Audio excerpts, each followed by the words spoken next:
So welcome, everyone. Thank you so much for coming. I have to say that I'm not the first one, but I was probably one of those people that discovered Luyao on the internet. And I was so interested in her research that I completely introduced myself as a stranger and tried to make her acquaintance to learn more about what she was working on. And I was amazed at the kind of range of things that she's been doing. Luyao Zhang is an assistant professor of economics and a senior research scientist at the Data Science Research Center at Kunshan University, which is, I'm told, it's near Shanghai.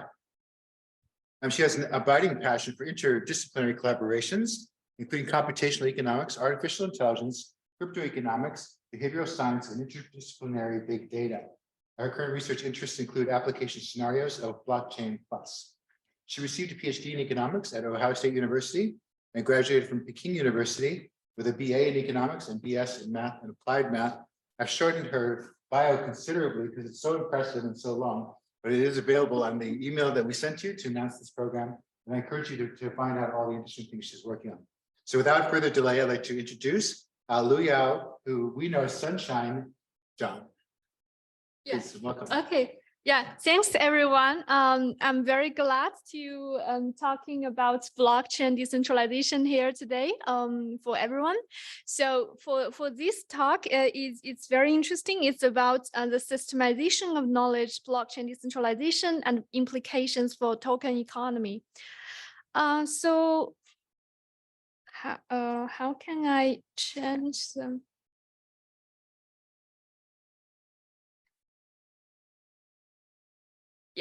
You can go right. Okay, great. So I think all my research started with a research question. Basically here, the research question is, what is decentralization? And the reason I have this question is when I first encountered blockchain, I find the highest promise blockchain brings to us is a new way of creating trust in a decentralized way, a new way of operating economy and governance in a decentralized way. But when I look into the literature, I actually cannot find a consensus on the definition of decentralization. What is more severe is I can't find any measurement exactly on one types of decentralization. So then we started to do the research. And for this research, the construction of the team is very special and kind of like fits our group because in our group, including David and everyone has also the professional experience like in Wall Street. So this is kind of like the industry academia cooperation. The other co-author is in the industry. But we also doing research together, and we founded a nonprofit organization to promote interdisciplinary research and cultivate young talents.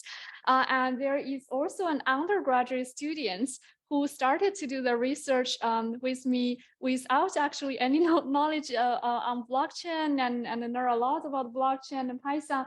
And in the end, was able to produce this paper together. So this background makes the research also very interesting. We, in general, have three questions. Okay, we first want to understand, since decentralization is such a major promise of blockchain application, so what are the facets of blockchain decentralization, and can we measure the level of decentralization? So when people are talking about it, we see they talking about it in different ways, but what are the ways we can in the end have a taxonomy? The second thing is we don't find a unified method to measure the levels of decentralization. Then after we have constructed the definition and the taxonomy, is there any measurements that's still missing and is meaningful in producing? And finally, is what is the real level in terms of usage, which matters the most maybe to our financial engineering audience about decentralization. I think it's quite simple, right? So the students just talked to me like FTX went bankrupt. So if in terms of usage, blockchain is very centralized, and then you have one person who is trying to manipulate the market, then in the end, the price will change dramatically, and that will be very, very toxic for the market. So that is not what we want for blockchain. Blockchain, we always think, okay, it's a decentralized peer-to-peer and the market will be not as volatile. So for this, we hope we could conduct empirical research on all the decentralized finance tokens, which is something like the finance in the centralized way, but it's analog on the blockchain. So we want to see if the transaction use those DeFi tokens is really decentralized in terms of usage or not. And a summary of our result is after we have researched all the literature that has mentioned this word decentralization, we found actually they could mean 5 dimensions. So some research are talking about consensus or network or wealth or governance or transaction, which I will explain in details very soon. And secondly, we found among all of those dimensions, this is probably a historical reason. Earlier days, only computer scientists and the cryptographers are entering the blockchain research, not people from finance and economics. So the transaction level, the usage level that economists and finance people care the most do not have enough measurements. So there are a lot of measurements in the infrastructure layer, but not the usage transaction layer. So in that layer, we proposed an index applying shalom entropy, which is computationally plausible. We also did some other things like social network features in a different paper, but that will be much computationally costly than the aggregate shalom entropy if you want to compare across different defined tokens. And finally, it's our empirical research. We first did some descriptive analysis using our decentralized finance index of DeFi tokens and find some very interesting trend. And second, we see whether it can predict market movements. And finally, we also see some causal inferences of the transaction mechanism changes, like how it affects decentralization. So that's a summary of the result. This is kind of like 101 on systemization of knowledge type of paper to our audience. So in general, this kind of paper was proposed more by the computer science and engineering committee. And in general, it asked for 4 contributions. Somehow I find our paper have all of them. So one is you need to do qualitative analysis of existing research. So for that we kind of like researched all the paper on decentralization. And then you need to do empirical analysis of open source software. So here, the DeFi applications, we are researching open source softwares because it's not like JP Morgan. You need to, it's not open source. You cannot not ask JP Morgan to release their business operation rules to you. But for all the DeFi tokens, how they operate is just a program as open source code on GitHub.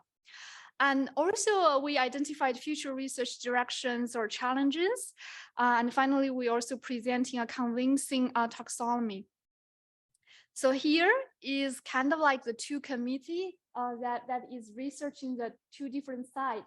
One is the protocol-based sites. Those are more from the computer scientists and cryptographers. So what they come from is machines, it's not people, but how to just design a computer system and a block distributed system. Then on the other side is the user-based side, is more about the decentralized finance market analysis as an analog of a centralized market. It's more by the finance and the economic people. So in the literature, we kind of like we in general contribute to 3 types of literature.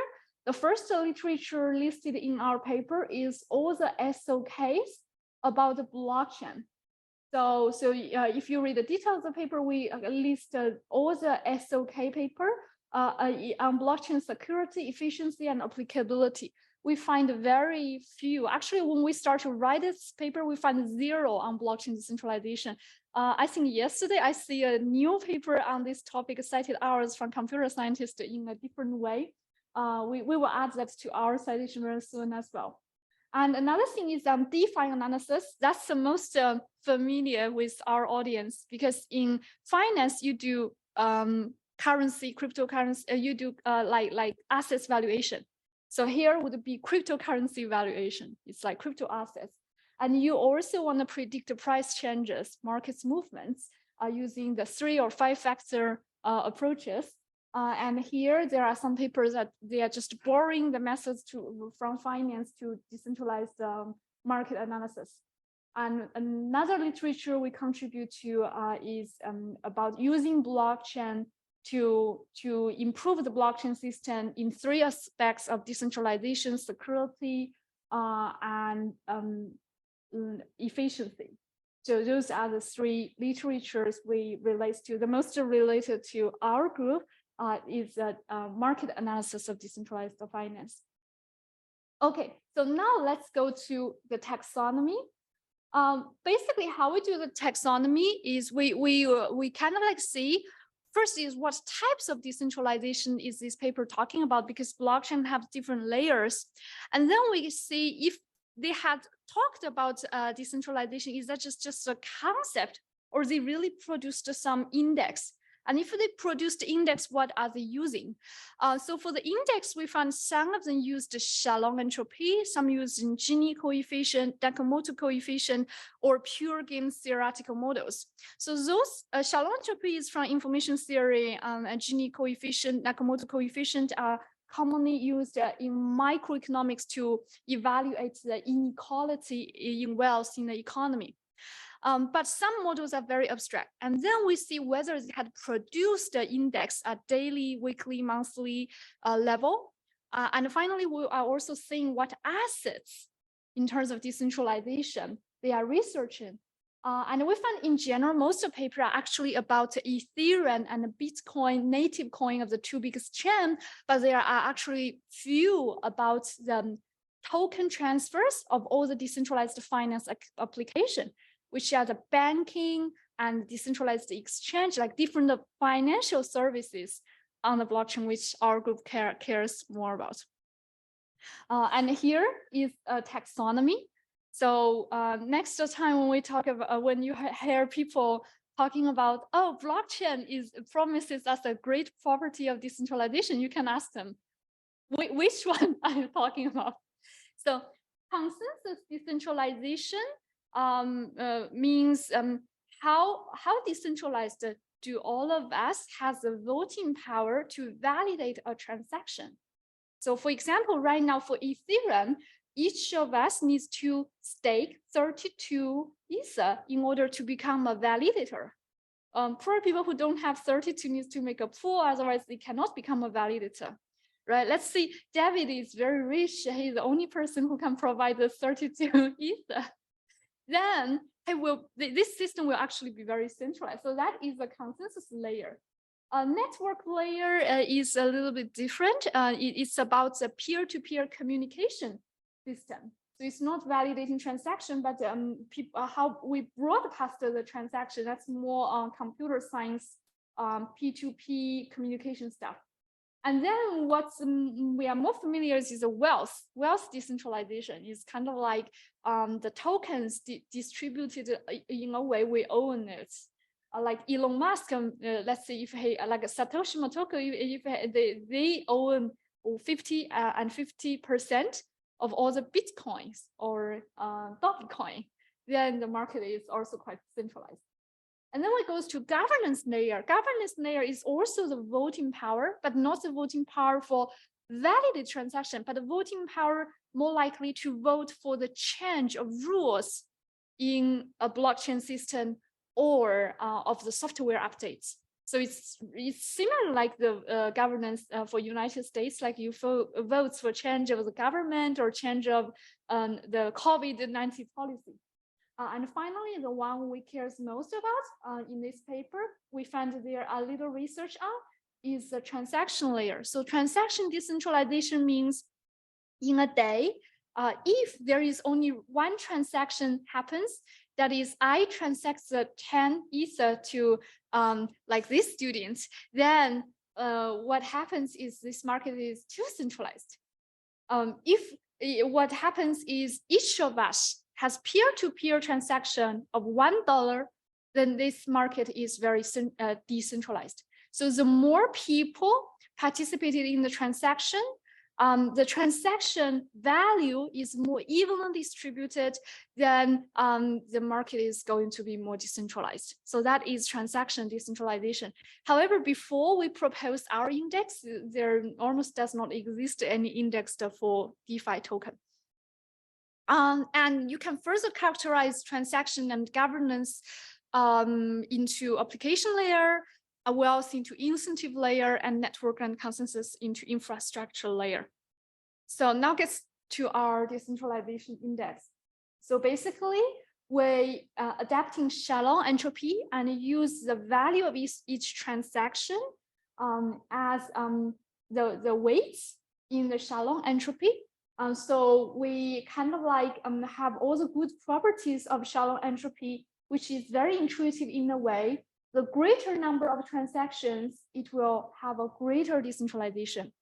And the more weights each transaction has, the less it will be decentralized. So if you are more evenly distributed, as I show in the example, you will be more decentralized. So now we want to really apply it to the methods to the data or transaction data of the top DeFi tokens and see what would be the insights from our index. So in DeFi, there are in general those categories: lending, decentralized exchange, assets, payments, and derivatives. So those categories sound very familiar and almost the same with our centralized finance service. The only difference is those services are now provided by a smart contract on blockchain, open source code, and all the rules, how it operates, like how much token or collaterals you get staked into the system, and how much interest you are going to get is something called yielding, is determined and transparent in the smart contract. So basically, we find the top tokens in each category, and then we produced this figure.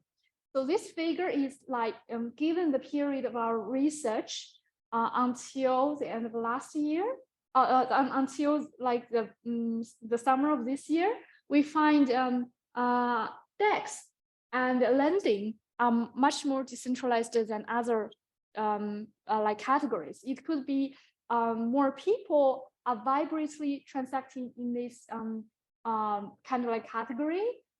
It also could be like people are more evenly transacted in this category. And then we find something even more interesting and shocking.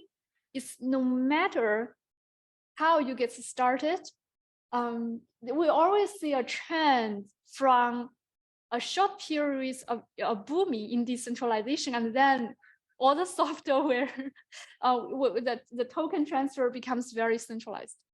So that's something would be very shocking to computer scientists, because they think, okay, we build a consensus layer, peer-to-peer, very decentralized system, and they would assume we had allowed us to transact peer-to-peer, then we will for sure transact peer-to-peer.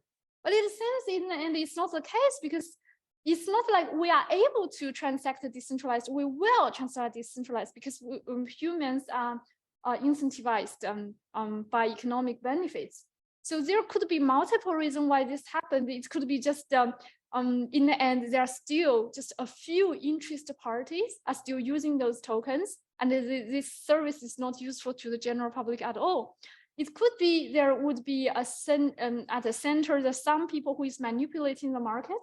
So it's not decentralized. We don't know exactly the reason behind, but this is already very shocking. Shows just to design a peer-to-peer infrastructure is not enough to provide a decentralized exchange market. We need to design some economic incentives and maybe some more rules or governance system to make that happen. So here is a very interesting figure of the top lending protocols. You can see it's still like kind of like this first become more decentralized and then converge to centralization. And here is a stable coin, which is Psi and Dai. So the yellow one is Psi. Psi is a stable coin that has only one collateral, which is Ether. And then Markdown, the same application, issued another stable coin called Dai. It's multi-collateral. And we want to see whether for the coin, because these two coin, stable coin, they has a lot of governance changes. We want to see, okay, whether governance matters a lot to the decentralization index, or it's still just always a trend becomes first to become decentralized and then not decentralized. Actually, we don't see how those big governance like the software updates changes has significantly affected the decentralization level, but it's still very obvious that the common trend of first decentralized and then centralized. We also test whether our index is explainable, is reasonable by saying whether the price of Ether is going to have more explanation on Psi than Dai, because Psi is single collateral using Ether. Ether should have much higher power in inferring size in like transaction changes. And the answer is yes, like for the Ether, it will affect much more size transactions than Dai's transaction. Dai is multi-collateral, so it will be affected by other factors as well. And finally, we did this causal inference analysis. Worth mentioning, this would be the future trend, because both Nobel Prize winner in 2021 are using this causal inference plus machine learning methods, and also the Turing Awards winner, they are also now using this causal inference plus machine learning. In this paper, we did not add machine learning, but in the future, we will be adding that part as well. So causal inference is very strong in make your policy, also applicable in another application scenario within the same rationale of the policy changes. And machine learning is very powerful in providing a computationally efficient way to get the answer, because the traditional causal inference methods can't analyze big blockchain data, especially in those closed softwares. And what we found is this very important transaction fee mechanism change on Ethereum blockchain called London fork, which changes the original auction, which is more like a first price auction, to an auction called EIP 1559 with base fee. So, and it's more obvious. For after this transaction fee mechanism change, we found, okay, decentralization first increases. However, in the end, it still decreases. So it seems like, okay, EIP 1559 is great. It has temporary effects to improve decentralization as well, but it still cannot overcome the trend we observe, like in the end, token transfer is going to be centralized. And worth mentioning, there are two related papers. One paper is from the Canal professor, fintech professor, and his co-authors. So they have a related paper on inclusion and democratization through Web3 and DeFi. So they also using social network studies and find a lot of centralization in the Ethereum system from other perspective and other measurements, especially the social network studies. We have another paper published in Top Security Conference finding the EIP 1559 have effects on other performance of the blockchain system using the same causal inference methods. Okay, and now let's go to the summary. The summary is the story started with blockchain has a big promise for a decentralized trust and a society. The first one is a paper from a Chicago professor. He find to sustain the levels of the trust in a decentralized way, we need like much more times of energy consuming for the Bitcoin. And for the founder of Ethereum, Vitalik, he says, we want to use Ethereum to create a decentralized society. We want to find the Web3 soul. However, the fact is the current blockchain hasn't living up to its promise of decentralization in the consensus layer, wealth layer, transaction layer that has been found on other follow-up papers as well. It's not saying it's not good at all. It has a lot of improvement on security and other aspects that's better than the centralized entity. But on decentralization, it sounds very ironic, right? So you call it, this is blockchain. So the most highlight difference from the centralized one is it should be decentralized, but somehow we found it's not as we imagine. So what are the future research? One is on the application scenario. I think the most likely reason behind this phenomenon is in the past, the committee has ignored the incentives that would drive the real usage of the tokens of the blockchain market that would end up with a real decentralized society. It's only the infrastructure, but ignores the economic incentives. So we really need more people from finance and economics to join the research and together with computer scientists to design the incentive. And the second is, how do decentralization levels interplay with economic factors? We could do much more research on this, on the return of investment, on the Shapley ratio, and on anything else that's more economics. And finally, for the methodology, this paper is more empirical, like to find these findings, but we can also discuss how to design blockchain mechanisms to achieve more sustainable decentralization, other than just providing the peer-to-peer transaction infrastructure. And here is the last picture that's very interesting. So you can see the green line is USDT. Is a stable coin that's fiat backed. So in terms of consensus, it should be considered very centralized because it's fiat backed. And DAI are the stable coin, which is crypto backed. And here is a time series plot of their decentralization index. So you can see USDT, ironically, is always in general much more decentralized, although all of them still has this trend of converging to centralization. So this is very shocking, like the different aspects we think what decentralization is will not end up with the same answer in terms of usage.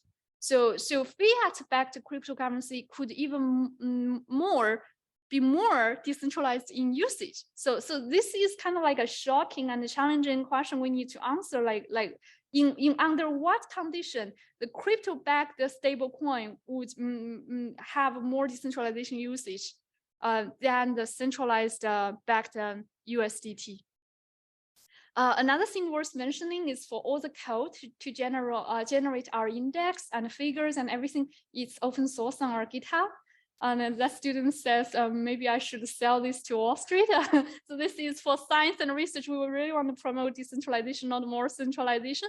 That's why we make everything open source. And we hope all of you can join us to test the decentralization of the system and together improve it.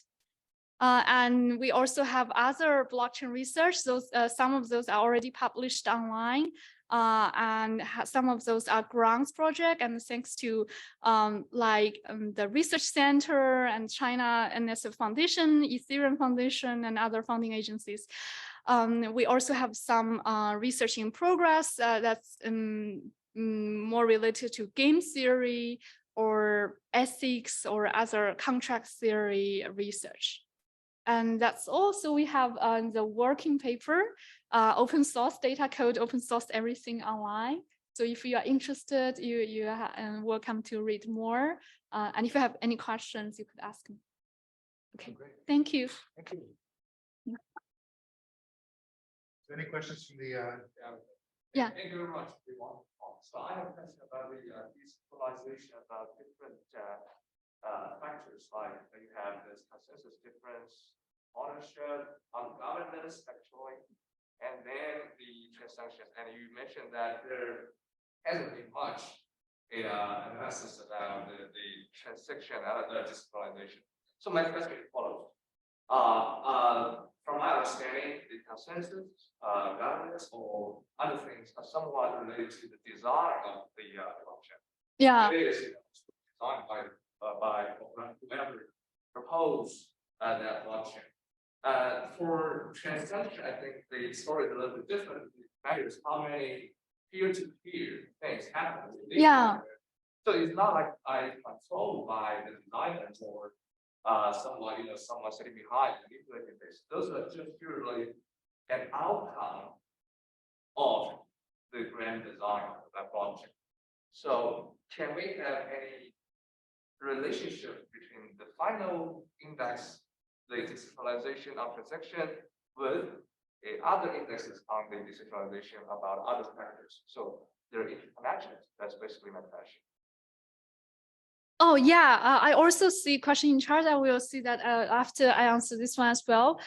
Yeah, I think that's a research question I also raised in this paper. I think you raised a very good point. So for example, for consensus decentralization, you think it's more like the design itself? Yes and no. For example, with the existing literature, we characterized it in our paper already on consensus decentralization. Some of them are study the centralization level in the pools. So the pool is like this. For example, I said 22 Ether will make you able to be a validator.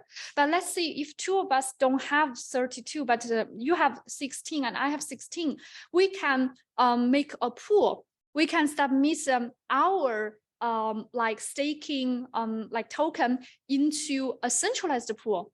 And there could be many people submitting this thing into one pool and actually make the consensus layer super centralized. So even for consensus layer, it's still yes and no. So you can design in a way you says you want the system to be decentralized, like say on Ethereum blockchain, right? So you want to maybe reduce the threshold or maybe you don't have to have like 32 Ether to be a validator. Just have only one, that's enough, so that I can include more people to serve as validators. Yeah. So that's what I mean by like say design the decentralization and I completely agree with you. I think it can be controlled more by the design. For example, if we reduce the thresholds, there will be more people would love to join, but whether they would love to join, like how much marginal incentive you provide still depends on people's preference and other opportunity cost. So I think even for consensus layer, it's not completely controlled by the design itself, but also by people's reaction to the incentives you design. So we still need to think about more about how to design the incentives other than just okay, it's a staking of token, proof of work or proof of stake. So for the user layer, I think it's even more because, okay, if for validation, as long as I become a validator, the rest of the consensus process is determined by the protocol. But for usage, how much I want to transact for the day, that's completely up to me. Even if you provide any incentive, there could be even behavioral or emotional stuff that's completely irrational. So for the user part, I think it's more affected by behavior and incentives than the consensus one. But the consensus one is also affected. And what would be the connection between those two? I really think that that's big. Great question, and probably we can write a paper together with. But the clue is something like this. I think, for example, if we would trust a decentralized consensus more, isn't that a protocol that's more decentralized in the consensus level should invite more people to join? Because if we believe that's a key like advantages of blockchain, but my problem is the example I show you, like USDT is fiat backed, and it's more decentralized. So I think it's very complicated to. It seems like not as an intuition we imagine, and sometimes one most important factor I think right now that governs all the blockchain inclusion is also about education. like right now, not many people know how to operate transaction peer-to-peer on blockchain at all, don't know how to register a MetaMask wallet. Basically, we transact through Coinbase and Binance, and it end up to be Coinbase and Binance becomes a central node on the blockchain record. Yeah, so I think the more higher inclusion and making the blockchain system more user-friendly will also change the decentralized outcome. Right. That's, thank you very much. Yeah. Just one side question may not be very relevant to your decentralization. Oh. So also I did my homework about blockchain. So I think the backbone of the blockchain technology is the cryptocurrency, which provides the center for the validators, for the block proposers, because once they have done something, they're going to be rewarded with ethers, with bitcoins. Yet those cryptocurrency is not fiat money, right? It is not endorsed by government. So because talking about economic incentive, how should I evaluate, the benefit, economic profit I gain by, participating in this? I think that's a big problem. So right now we have this blockchain, cryptocurrency exchange, right, where you can trade your cryptocurrency for some real money. But again, that becomes centralized institutions at some point where you have to go to those places to trade for the cryptocurrency. So I wonder, just follow up your comments before that, how should we sort of improve this decentralization, educate people, to make it more like user friendly or really decentralized? So that's my question. Yeah, so rather just I appreciate your comments. Yeah, I think that's a great question. So actually, a lot of people are trying to pick a size between either centralized or decentralized. I have a different view. If you think in this way, a centralized system, as long as it does not corrupt, it can provide the most efficient thing. So Ether can operate just maybe on 20 transactions a second, but Visa can operate like hundreds, thousands times of the transaction a second, right? So the only reason we want decentralization is we worry the centralized entity will corrupt, will do monopoly, and will charge a higher fee of us, change the records, and we don't know how to deal with it. So I think the decentralized analog is more like a competitor, so that the centralized counterparts would think I have to at least corrupt in a limited way that I can still provide a better service and a decentralized counterpart. So what I'm thinking about is not in the future we abandon JP Morgan or centralized government, but we design a better decentralized system so it becomes a minimum bar of what the centralized system must provide us. And as long as they don't corrupt, they are able to provide us as efficient service as possible. Because it's very intuitive, right? So in a decentralized system, you need to vote for validity of transaction by 2/3 of all the validators around the world. That's so consuming of the energy. But for a centralized party, it's just one time. And as long as they can, an economic incentive way, they must guarantee they provide at least a better equivalent service than decentralized part. Otherwise, we will all go to the decentralized one. So I think more competition is also good for us. So that's my view on this. Yeah. I think you should take some of the Q&A from the. Oh, how can I say? Yeah. Leon says thank you. Giannis. Audio from our term is not very clear. I think he's just. Oh, he's sending a lot of. Oh, I think he's just sending a lot of papers to read. Okay, so there's no question per se. Oh, hi, Leo. Do you have a question? Hi, Leo. Yes, thank you very much. Yes, thank you very much. Oh, I hear an echo. I'm sorry, Beth. Maybe I should shut up. Maybe I should mute my. Any case, yeah, wonderful talk. Yeah, I have a question. Okay, bringing back this to my world of somebody formerly was in derivatives, right? As you know, a lot of the majority of transactions in the rate derivatives world for many, many years were done on a bilateral basis over the counter, right? So a bank trades directly with a counterparty. Beginning about 10, 15 years ago, they introduced the concept of central clearing party, CCPs, right?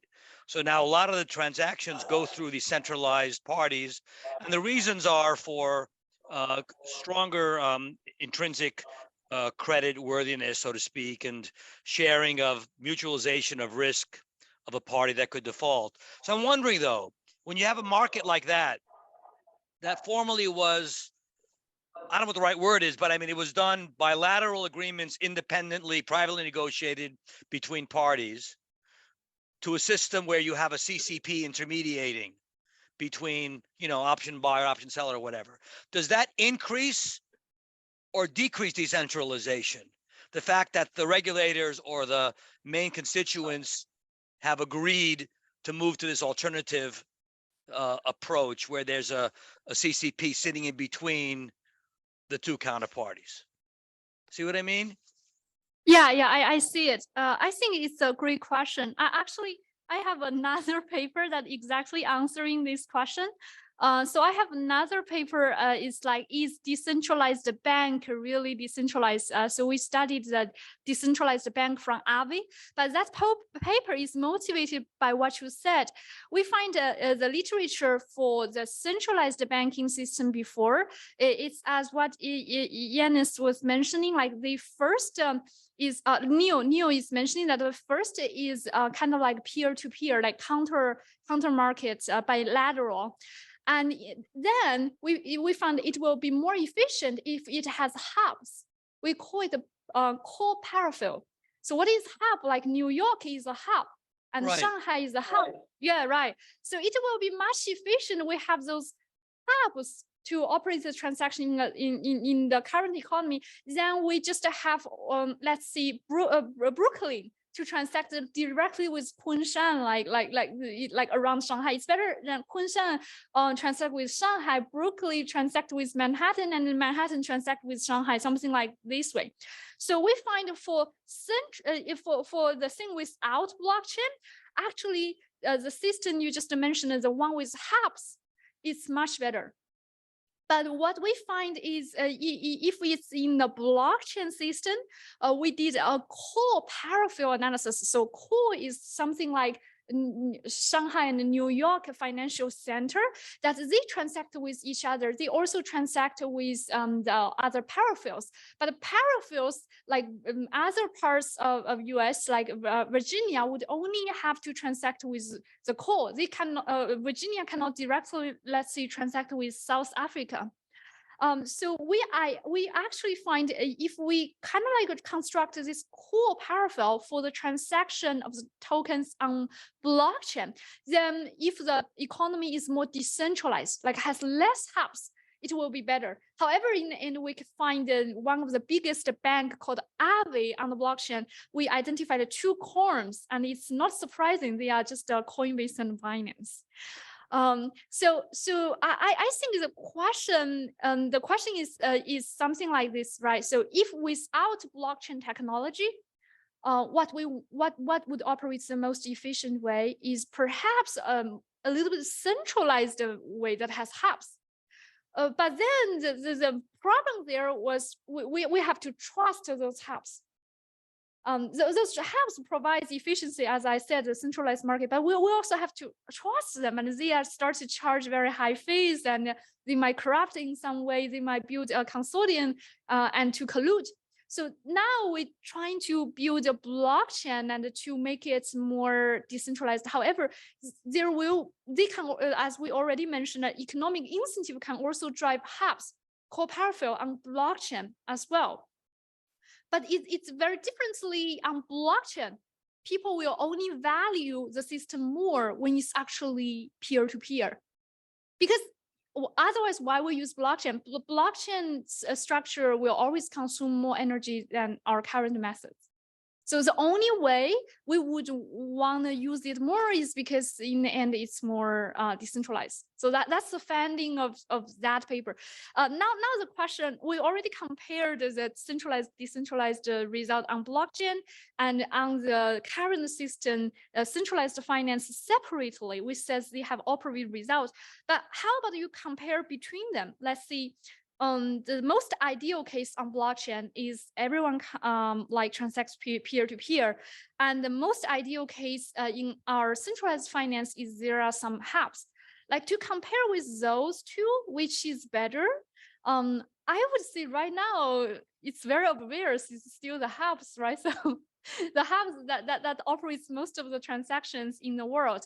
To make in Ethereum's peer-to-peer transaction to this level, it must be much more scalable, increase the scalability and design better incentives and provide more education to make the system inclusive. So I think that is a comparison. Did that answer your question? Yes, I mean, regarding that, it's interesting because the CCPs are not really necessarily created for, let's say, improving transparency, information exchange. They were created because the system felt it was needed to sort of strengthen the credit integrity of the business, right? We don't want to have a situation where, let's say, some bank does a trade with a counterparty and sort of is remiss in establishing the right margin rules, and all of a sudden the counterparty defaults, right? But I think you're right. It seems to me like one incentive for the hubs is that maybe they improve information exchange so that it's a more level playing field for all the participants. Well, I don't think people who trade through CCPs feel that they're getting any necessarily better execution, because they're still negotiating bilaterally. And once they've agreed on price and terms, they run the transaction through the CCP. It's not like CCP is sort of like intermediating at this level of negotiation. It's just simply they're there and the trade is agreed upon by the two parties and it's run through the CCP. But I presume there are other benefits of the CCP system that could be mined, I would assume. You know, this is not really my area of expertise, but it reminded me of it because, you know, it suggests more centralization because you're running more trades through a central hub, using your terminology, as opposed to everything is purely bilateral. Thank you very much for your comments. Yeah, thank you. That's great. Leon, now I know what God sounds like. You were so loud in this room. Oh, I'm sorry about that, Dave. No, that's not your fault. Yeah, I think I also learned something from you. I want to mention the last thing that commenting further is like this. So it's very controversial. I was also talking to the students before the talk. So in a centralized system, now you will have a credit history, credit system.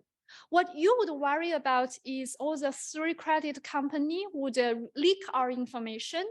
Then we will have a subject to identity theft, something like that.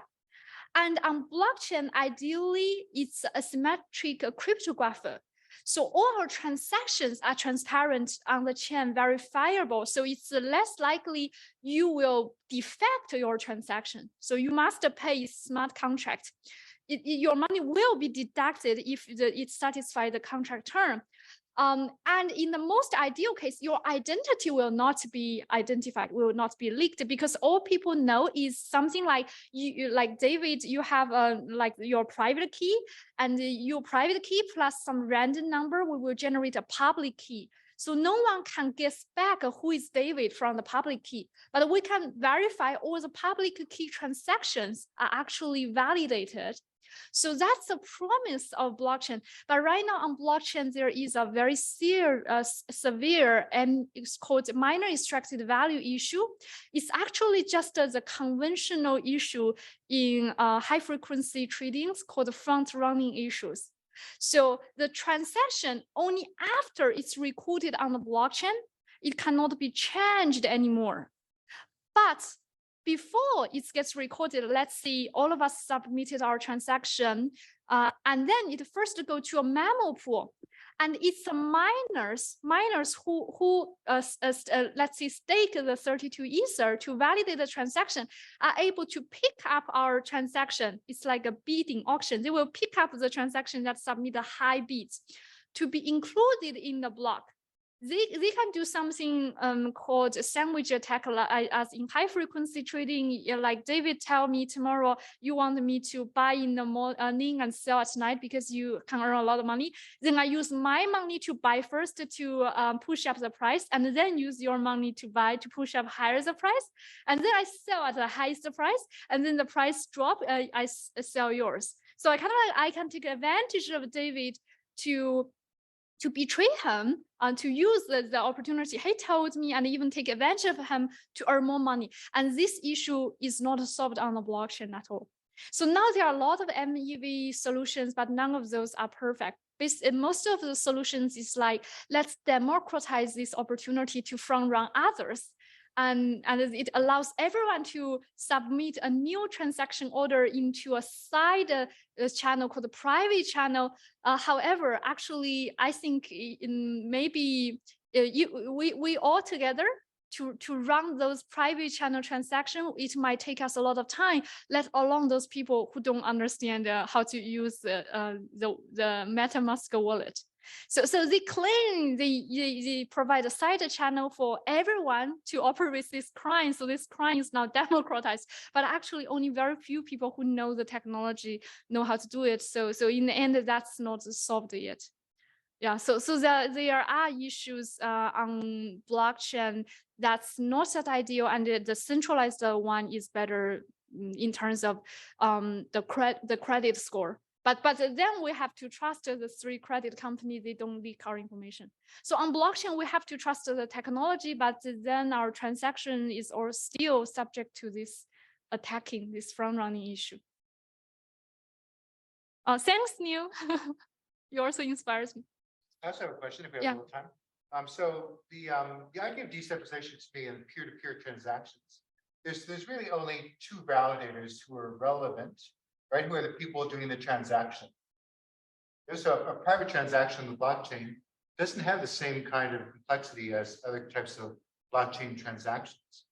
And if given the concerns about sort of blockchain and the cost of mining and all the negative externalities created by this, would it make sense to have more of like I hate to call it a private blockchain, but some kind of hub, if you want to call it that, where these individual transactions, individual to individual, can clear, and they can be published in the style of an open source, database, in the style of a blockchain, without having the negative externalities of the blockchain itself.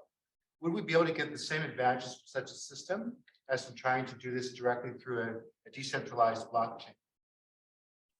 So you are proposing a consortium blockchain? Did I understand it correctly? You're using a very big word for me, but I'm saying it's something even like a website. Yeah. Right. Let's say one person promises to another that I will buy 1,000 barrels of oil from you for $50 a barrel on this date, and each one validates that they've made this promise. So they have a record of the promise. Does that really belong in a blockchain, or does it really belong in like a database that could be seen by anyone who has the right to look at the database? Oh, okay. I got what you mean. Yeah. So the name blockchain is actually very self-evident. It's block and chain. So each block you can think of as one paper of your notebook. And on the paper, each paper you will record a bunch of transactions. When it's full, you go to the next paper. And why it's chain is because the next paper will always record the hash that you can think of it as identification code of the previous block. So then if you change any record, any historical record, the whole chain will be invalid. So that's why it adds to the security of the whole system. I understand. What I'm trying to say is using some kind of private mechanism to mimic what the blockchain does, but with some kind of centralized control of the hub, and to basically provide the same benefit as the blockchain, to have these incorruptible chains of transactions or promises, but it could be done without the externality of the cost of the mining and the validation of third parties that have no knowledge of these transactions and so on. Yeah. Is that something that fits in this model, or is it completely Exactly. So blockchain is now the most applicable blockchain to the Bitcoin and Ethereum are actually just the two open blockchain famous globally. But what is more applicable to different industry is a blockchain called consortium blockchain. So the major difference is who can become the validators to record the transaction. So in the open blockchain, I still don't believe it's completely open source. It still have rules. Like for Bitcoin, you will have to buy resources to do mining. And for Ethereum, you need to stake 32 Ether. They still have their rule, but the rule is as long as you stake or consuming energy to run the node, to record transaction, you will be able to. But that is not an ideal way to do the to have this kind of a condition. So for example, if you want people to operate in a highly regulated banking system, let's say we just don't want JP Morgan, US Bank. They now they now improve the transparency of the record on the blockchain. Then they could says whoever have the education at our university here gets a degree, who has a professional knowledge to become the banker, or who has also passed the ethical trainings not to do front running, would be able to become the validators. So in that case, it's called consortium blockchain. So it is, we will first identify what are the qualifier people to validate the transactions, then we will not subject to a scalability issue when you have 10 millions of people. They don't really understand how to operate the nodes and to do validity of the transaction, but they just want to earn money. So they participate in the process, and they make this process too slow and even not professional. So I would think right now the best way, I also have a project called From Code is Law to Code and Law. So I really think no matter it's for Ethereum and Bitcoin, we shall not throw baby with the dirty water, right? So even though the current system, it has a lot of deficiencies in the centralized corruption or trust, but we also have so many good things.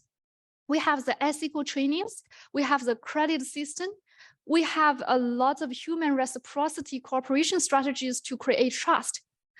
We can add the blockchain technology to create more trust, but we should not just throw all the babies, good babies that has been working for hundreds of years away, and then we go to assume everyone is a stranger, has no ethics, will always behave the worst, and we need to use open blockchain to check their validities again and again and consume a lot of energy.